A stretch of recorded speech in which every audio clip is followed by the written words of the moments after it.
Kula wingi udan-udanan nggih malah dimusuhi gluduk kok. Lah kok Seleram biar slamete kok slamet jan. kuwi tujuane nggih menehi semangat awakmu, nggih gedhekke semangate awakmu. Gluduk iki, Pak. Iya. Gluduk kok gegedhekne semangat iki piye lah? Kuwi lek kena ya kukut wassalam no, Pak. Ora mesti. Lah kok ora mesti lho, gluduk lho kuwi. Aliran listrik. Wah. Menurut penelitian BMKG, Kowe iki ngomong teko ndi kok iso BMKG ki urusane apa? iki tenanan. Piye nek aliran listrik? Satu, menambah kekebalan tubuh. Kowe lek gak percaya, anakmu setrum sithik-sithik ngene sih. Pertama, setrum isu awan mulai sekolah setrum nek sore setrum. Pokok Sehat ya? Sehat ya?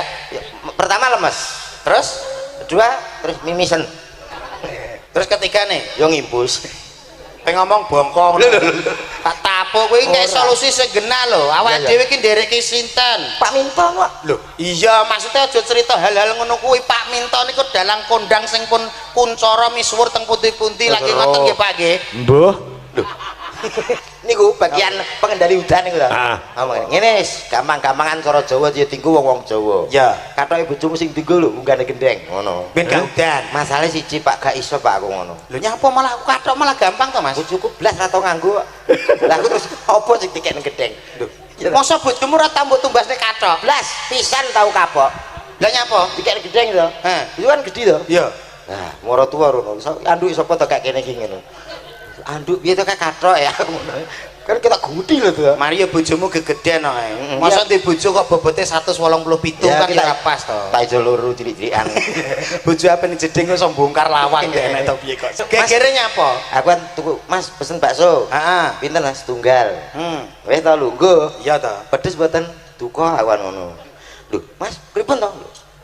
Pedes mboten? Duka. Ah, urung dadi to wis takok pedes apa ora. Lho, iya iki yo bener bakule to Mas. Maksudnya Karepe sampean ki mengko lek dilayani njaluk sing pedes apa ora ngono. pedes apa ora? Baksone kuwi lho. Lah iya kan urung dadi.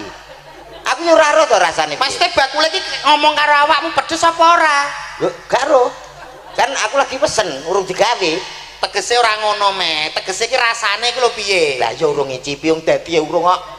Piye to iki? Kowe kitae keluargane bakul bakso kita. Bocah iki kok ngeyelke to kowe omonganmu ki. Mas Tek iki ditawani karo bakule. Ditawani piye? Aku tuku kok tawani lho. Aku tuku, Mas bakso pinten? Tunggal. Pedes apa ora? Duka. Urung dadi ya. Kowe iki dikai sambel ngono lho. Lah ya kaya ora apa-apa. Maksudnya sambel iki sithik apa akeh? Akeh biasane. Mbuh. Nesu bakul bakso. Bakul bakso dasmu